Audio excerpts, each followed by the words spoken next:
महाराज जी, एक साधक हैं, वो किसी परिस्थितिवश यहाँ उपस्थित नहीं हो पाए हैं और उन्होंने विनम्र प्रार्थना की है कि अगर आप कृपा करके उनके इस प्रश्न का समाधान करेंगे तो उनको भजन में सहयोग मिलेगा जी।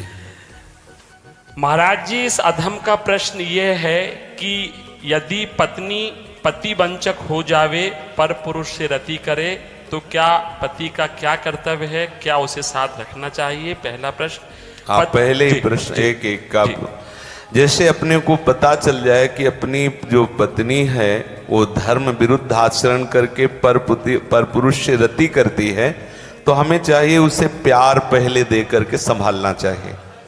क्योंकि आजकल ये गलतियां साधारण स्वरूप धारण कर रही हैं। नए नए बच्चों को ना तो हम ब्रह्मचर्य के बारे में शिक्षा दे पा रहे हैं, ना हम उनको इस धर्म के बारे में शिक्षा दे पा रहे हैं। आज की जो नई पीढ़ी है, तो जैसे आज हमारा मन आया तो इस दुकान की वस्तु पाई, कल उस होटल की पाई, परसों उस होटल की पाई, ऐसे वो इन क्रियाओं को एक मनोरंजन समझने लगे हैं। कोई धर्मशास्त्र है वो ऐसा निषेध करता है, ये बात आज तक बच्चों तक पहुंच ही नहीं रही है। कितने ऐसे बच्चे हैं जो कहते मुझे ये बात पता ही नहीं थी, और उनसे गलतियां, और कुछ ऐसे हैं कि प्रमादवश इन बातों को सुनते भी नहीं, मानते भी नहीं। अब क्या हुआ, जब उन बच्चों का ब्याह होगा तो उनका अभ्यास है। जैसे कोई एक बच्चा जब उससे परिचय प्राप्त हुआ तो उसने बताया हमारे 9 गर्ल फ्रेंड हैं। अब अपने लोगों के तो समय में मतलब ये तो अभी यही सुनने को मिलता है।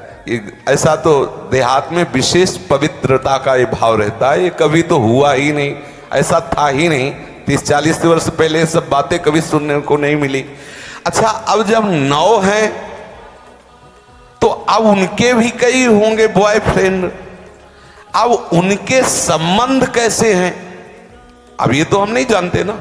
मित्र बनाना कोई दोष नहीं है, लेकिन मित्र बन के अपनी सीमा में पवित्र रहना ये बड़ी मुश्किल बात है। क्योंकि बड़े बड़े साधक जो जितेंद्रियता के मार्ग पर चलते हैं उनसे भी चूक होने की संभावना रहती। फिर जहां ये प्रश्न ही नहीं है जितेंद्रियता का, जहां साधन का प्रश्न ही नहीं है, वहां पवित्र रहा जा सके, मुझे तो लगता है असंभव, मुझे लगता है असंभव। अब यदि उनकी आदतें वहां खराब हो चुकी हैं तो ब्याह होने के बाद उस आदत को एकदम रोक पाना बहुत ही कठिन है। उसके मन में आएगा, चाहे जितना सुंदर उसका पति हो, लेकिन वो स्वभाव है, उसने कभी मर्यादा का पालन नहीं किया, तो उससे ये गलती हो जाना स्वाभाविक है, क्योंकि नींव खराब हो चुकी है। अब क्या करे, पहला कार्य पति का है कि उसे प्यार करके, लेकिन ये वही सुधार सकता है जो स्वयं में सुधरा हो। पहले पति को देखना चाहिए कि मैं एक पत्नी व्रत हूं, क्या मैंने कभी भ्रष्ट आचरण नहीं किए, क्या मैं अभी भ्रष्टाचरण नहीं कर रहा। यदि नहीं तो फिर उसके लिए उत्तर है, वो एक बार पत्नी को प्यार से दुलार से संभालने की चेष्टा करे, उसको समझाए कि उसका वो कार्य बहुत बुरा है। पति वंचक पर पति रति करई, रो रो नरक कल्प शत परई। न जाने कितनी ताड़ना उसको भगवत विधान से मिलती है। यदि आपको पति थोड़ा कुरूप मिल गया है, थोड़ा योग्य नहीं है, और आप ऐसा दुराचार इस भाव से, तो वो बहुत दंड का कारण बनेगा, वो बहुत हानि का स्वरूप है। अब हमें उसके सुधार के लिए उसे प्यार देने की आवश्यकता है, उसे समझाने की आवश्यकता है। उसकी आवश्यकता को हम महत्व दें, उसे प्यार के द्वारा। ऐसा नहीं है जो अंग खराब हो जाता है हम औषधियों के द्वारा उसे पुनः ठीक करते हैं। जब ऐसी स्थिति हो जाए कि पूरे शरीर में सड़न हो तो फिर कटवा देते हैं। जब ऐसी स्थिति हो जाए कि बहुत बार समझाने पर भी धर्म विरुद्ध आचरण, तो फिर अपने भारतीय संविधान में तलाक की व्यवस्था है, फिर वो विधान कर ले। मारने पीटने की जरूरत नहीं है, उसको साबित करके कि आपको बहुत बार समझाया लेकिन आप धर्म विरुद्ध आचरण करते हैं और मैं धर्म के मार्ग में चलना चाहता हूं, इसलिए हम आपको प्रणाम करते हैं, नमस्कार करते हैं, आप अपना मार्ग चयन कर लीजिए। दंड देने का विधान सरकार को है, स्वयं को नहीं। पहले प्यार के द्वारा समझाए, ना समझ में आए तो संबंध खत्म कर दे, लेकिन उसे किसी भी तरह से ऐसे प्रताड़ित ना करे जो हमारे राज्य विधान के विपरीत पड़े, जो हमारे राज्य संविधान के विपरीत पड़े। पहले प्रश्न का उत्तर। महाराज जी, पत्नी के लिए प्रायश्चित क्या है? क्या भजन से उस स्त्री का कल्याण? भजन से किसी का भी कल्याण किया जा सकता है। अगर वो व्यभिचारिणी पत्नी है और हमारे प्यार से वो सुधरना चाहती है तो भगवान नाम का आश्रय लेकर के उससे मार्ग में बढ़ाना चाहिए। वो निश्चित भगवत प्राप्त हो जाएगी, उसका निश्चित सुधार हो जाएगा। जब वैश्याएं भगवत प्राप्त हो गई तो वो क्यों नहीं हो सकती?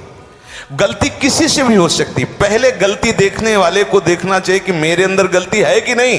यदि नहीं है तब ये प्रश्न आता है संभालने का, यदि है तो पहले आप अपने में ब्रेक लगाइए। आप चलो भ्रष्ट आचरण से और उसको बनाना चाहो पतिव्रता तो असंभव। यदि आप सत्य मार्ग से चलोगे तो आप में वो दम है, वो प्यार है, उसे समझाया जा सकता है। कितने ऐसे सद्भावना वाले हुए हैं कि संस्कारवश वैश्यालय में फंसी हुई लड़कियों को उन्होंने पत्नी स्वीकार किया और एक सदगृहस्थी की तरह जीवन उनको यापन करने का अवसर दिया। फिर वो तो पत्नी है, यदि वो स्वभावश गलती कर जाती है तो ऐसा नहीं कि आप उसको दंड दें।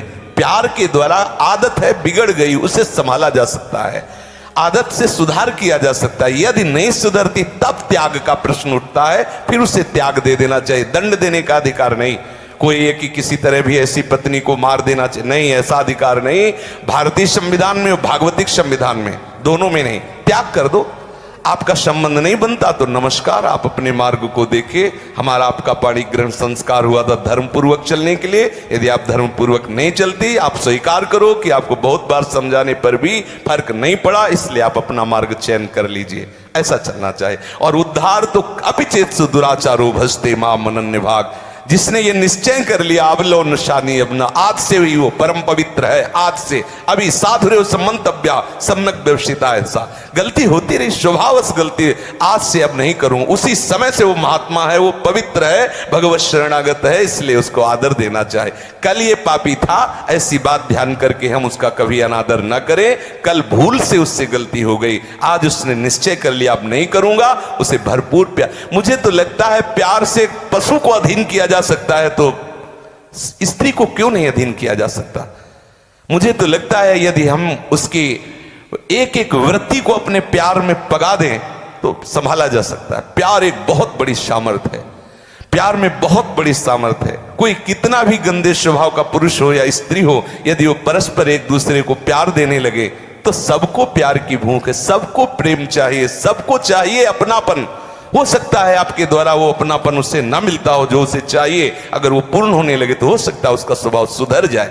हमें हर तरह से पहले प्रयास करना चाहिए कि हमारी पत्नी हमारे भाव के अधीन हो जाए, हमारे सतमार्ग में चलने वाली बन जाए। जब ऐसा ना हो तो अंतिम बात है त्याग दे, उसे दंड विधान के द्वारा स्वयं दंड न दे। कृष्ण जी की गीता आपकी पूरी जिंदगी बदल देगी, ये देखिए।